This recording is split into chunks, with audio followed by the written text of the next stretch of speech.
Esse é o 11º vídeo do meu diário de gravidez. Se você perdeu os outros, você já sabe, né? Só ir lá, se for pelo Instagram que você estiver assistindo, procurar pela hashtag Diário de Gravidez Andrea, que você vai encontrar todos os demais. E se você estiver assistindo pelo YouTube, é só você procurar pela série Diário de Gravidez, que você vai encontrar lá todos os vídeos que eu gravei antes desse. Qual que é o tema desse vídeo aqui? A gente vai falar um pouco sobre cobrança. Eu comecei falando no vídeo anterior que uma das coisas que foram meu desafio, principalmente no primeiro trimestre, foi o sono. Eu tive muito sono e isso me impossibilitou muitas vezes de seguir adiante com um cronograma que eu tinha pré-estabelecido. Todo ano, normalmente no mês de janeiro, eu e o Felipe, que é o meu esposo, sentamos e a gente coloca metas, traça planos, objetivos para o ano em todas as áreas da nossa vida. Isso nos ajuda a entender melhor o que nós esperamos daquele ano e não ficar perdidos, de maneira que a gente consiga executar mais coisas e nos planejando melhor, a gente consegue também realizar mais sonhos. E aquilo é um norte para a gente do que a gente vai fazer. E quando eu engravidei, eu já tinha ouvido falar, algumas pessoas falando sobre, às vezes, ter muito sono, ou ter muito enjoo, ou coisas do tipo. Mas eu ainda assim, eu sabendo que eu queria engravidar esse ano, fiz um cronograma ali do que eu queria para mim, do que eu queria produzir. Eu sou uma pessoa extremamente, assim, movida a desafio, sabe? Eu gosto de me desafiar, eu gosto de realizar, eu tenho uma mente extremamente criativa, então, além de gostar de realizar, eu gosto ainda mais de criar. Eu estou a todo momento pensando num projeto novo, em algo novo, em um livro novo, num desafio novo. E eu tinha muitos planos do que fazer, de colocar em prática esse ano. E naquele momento, principalmente no primeiro trimestre, quando eu me vi ali extremamente sonolenta, extremamente indisposta, aquilo começou a mexer comigo, porque muita indisposição e muito sono ia contra aos meus muitos planos e tudo aquilo que eu queria realizar, eu tinha me programado para realizar esse ano. E eu comecei a me cobrar demais. Eu comecei a ficar chateada comigo, que eu tinha muito sono, chateada, frustrada comigo de não conseguir fazer algumas coisas. E nesse momento começaram a surgir também comparações. Mas por que fulana na gestação conseguiu fazer tudo? Mas por que ciclana na gestação levou até o final assim, ó? Gente, minha mãe falou que até o último trabalhou até um dia antes de me ganhar. E ela vendia, e ela trabalhava no comércio, e ela era extremamente ativa. E a gente começa a se comparar, né?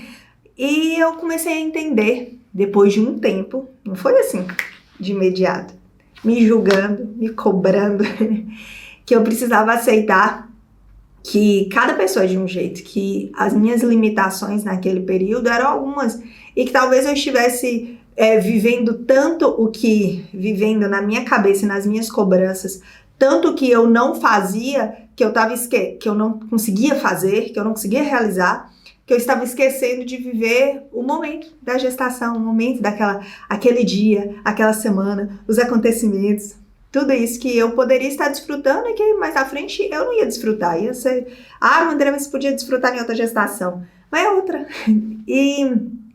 E aquilo, quando eu percebi isso, eu comecei a conversar comigo, sabe? Eu falo que eu fui minha terapeuta. E eu comecei a me questionar, por que você quer tanto isso agora? Por que você está se cobrando tanto? Tem alguém te cobrando? Não tinha ninguém me cobrando, era eu me cobrando, eu querendo me provar, eu querendo todas as coisas neste momento. E eu comecei a falar assim, calma, essas coisas ainda podem ser feitas, essas coisas ainda vão ser feitas, mas você precisa estar bem. E eu comecei a ouvir qual era a necessidade do meu corpo, da minha mente naquele momento. A minha médica sempre falou assim, respeita o que seu corpo está te dizendo. Se você está com muito sono, durma. Se você tem essa possibilidade, né, de ter uma vida em que você pode fazer isso, às vezes você não pode largar seu trabalho.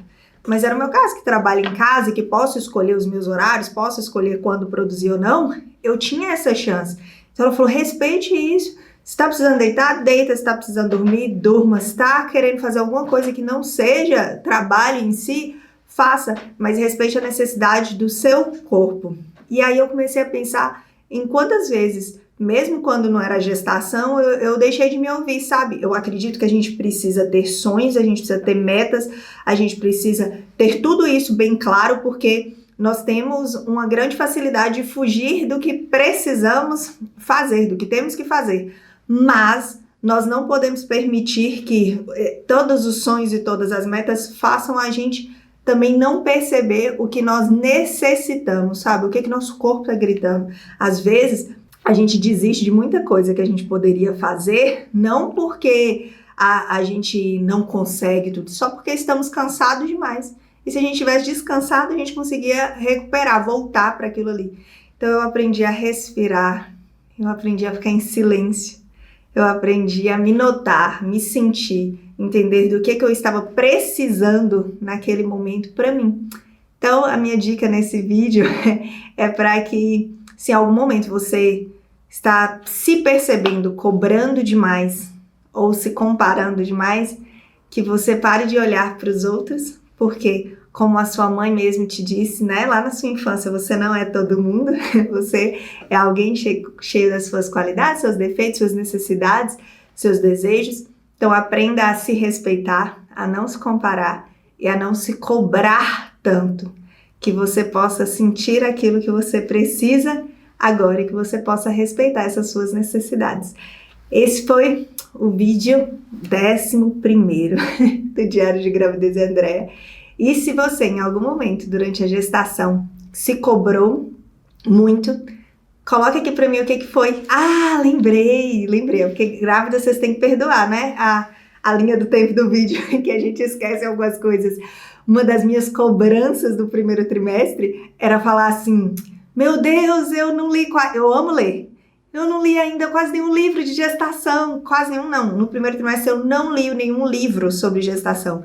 E eu ficava assim, eu não li, e as pessoas estão falando comigo que tem que ler, que tem que descobrir mais sobre isso, e eu me cobrava, eu falava assim, nossa, eu já sou uma mãe muito ruim, porque eu não li nada sobre isso ainda, eu não comprei nada do enxoval, eu não fiz nada, e aquilo também foram cobranças que eu fui me tratando ao longo do tempo, falando assim, calma, calma, você não precisa saber de tudo, você não precisa ser tudo, você não precisa de nada disso, respeite o seu tempo. Mas me conta aqui nos comentários se você se cobrou muito, se você ainda se cobra muito e como é que você tem aprendido a lidar com isso.